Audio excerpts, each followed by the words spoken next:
Hello दोस्तों, मैं आपका दोस्त मनीष कटारिया और हमारे YouTube channel final study centre पर आपका स्वागत है। और आज हम करेंगे मैथ्स के कुछ इंपॉर्टेंट क्वेश्चन जो हाल ही प्री बोर्ड में बच्चों के आए हैं और उनमें से कुछ एमसीक्यू क्वेश्चन हमने उठाए हैं और जो वेरी वेरी इंपॉर्टेंट है क्वेश्चन। तो आइए शुरू करते हैं क्वेश्चन नंबर 1 से। यदि tan a बराबर 4/3 तो कोट a का मान बताओ। देखो tan a बराबर कितना दिया हुआ है 4/3 और हमारे पास आपने त्रिकोणमिति में एक सूत्र पढ़ा होगा tan का मान साइन और कोज के मान पदों में। तो वो क्या होता है हमारा sign a upon cos a और बराबर 4/3। उसके बाद हम देखेंगे कि साइन a बराबर 4 और हमारे पास कोज a बराबर 3 और हमें किसका मान ज्ञात करना है कोट ए का। कोट ए हमें पता है कोट ए इसका इनवर्स होता है। तो कोट ए बराबर हमारा क्या होगा कोट ए बराबर कोज ए अपॉन साइन ए। तो उसी प्रकार हम इसमें क्या कर देंगे इसका व्युत्क्रम कर देंगे। व्युत्क्रम मतलब कोज ए बराबर हमारे पास कितना है 3 और साइन ए बराबर 4। तो कोट ए का मान कितना होगा 3/4 और ये हमारे किस ऑप्शन में है ए बी सी या डी। ए में है तो हमारा मान कितना होगा 3/4। Question number 2 tan 30 upon 1 + tan 30 का मान होगा। तो बच्चों आपने साइन 2a cos 2a इन सब के फॉर्मूले पढ़े होंगे, नहीं पढ़े हैं तो हम बता देते हैं। साइन का मान tan के पदों में निकालने के लिए एक फॉर्मूला होता है साइन 2θ बराबर tan के पदों में ये होता है हमारा 2 tan θ अपॉन 1 + tan θ। तो उसी प्रकार इस फॉर्मूले से हम इसकी तुलना करेंगे। हमसे क्या दिया है 2 tan θ upon 2 tan 30 upon 1 + tan 30। तो ये किसके बराबर है 2 tan 30। यहां पे थीटा का मान कितना दिया हुआ है 30 अपॉन में 1 + tan 30 और ये किसके बराबर है साइन 2 और थीटा का मान कितना दिया है 30 × 30। तो ये कितना हो जाएगा मल्टीप्लाई करेंगे इसकी साइन 30 दूनी 60 या ये हो जाएगा हमारा 60 यानी कि साइन 60 वो किसके बराबर होगा 2 tan 30 अपॉन 1 + tan 30।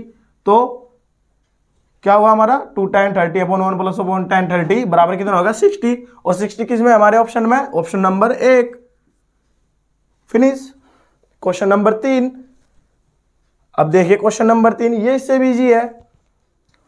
बस भाई बिंदुओं 5,0 तथा -12,0 के बीच की दूरी होगी और आपने ज्यामिति के अंदर एक फॉर्मूला पढ़ा होगा दो बिंदुओं के बीच की दूरी। दो बिंदुओं के बीच की दूरी का सूत्र होता है दो बिंदुओं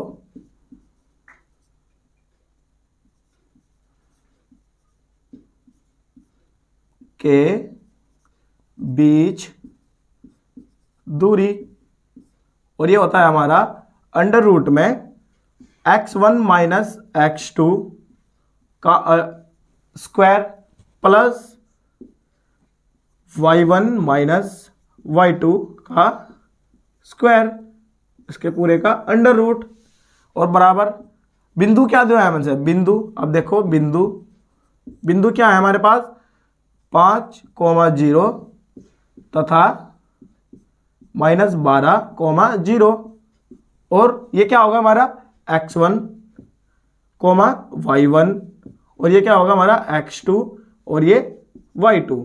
तो गाइज इसका मान इस फॉर्मूले में पुट अप कर देंगे। x का मान क्या होगा देखो ये होगा हमारा x1 बराबर कितना 5 और माइनस उसके बाद कितना है -12।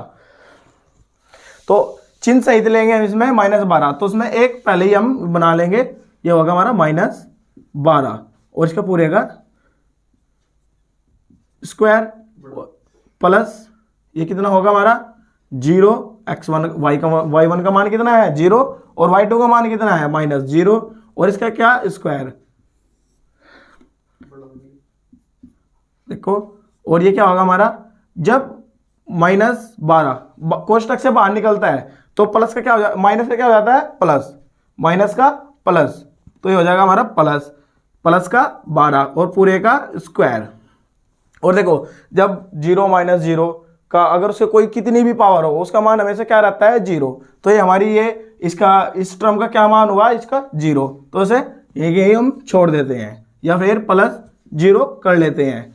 देन √12 + 5, देखो 12 + 5 ही क्यों किया, करने ने हम ऐसे भी कर सकते हैं कि 5 + 12 यानी कि a + b का फॉर्मूले टाइप में खोल सकते हैं, लेकिन ऐसा नहीं होगा क्योंकि कोष्टक की वैल्यू हमें पहले हल करनी पड़ती है। ठीक है, तो ये क्या होगा हमारा 12 + 17 √17 का स्क्वायर।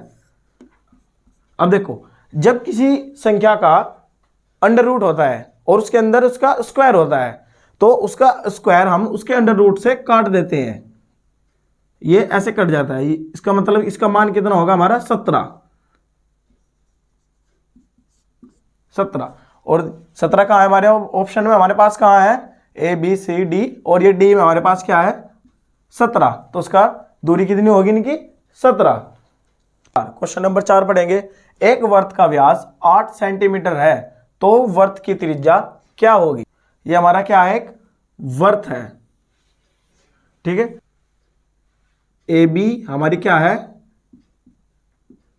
ए बी क्या होगी हमारी व्यास, और व्यास को हम डी से प्रदर्शित करते हैं। डी बराबर क्या होगा हमारा व्यास, और केंद्र से वर्त के ये हो गई हमारी ए बी क्या हो गई हमारी व्यास, और वर्त के केंद्र मतलब इस वर्त और वर्त का ये कोई केंद्र और केंद्र से परिधि तक की दूरी, केंद्र से परिधि तक की दूरी हमारी क्या कहलाती है त्रिज्या कहलाती है। क्या कहलाती है त्रिज्या।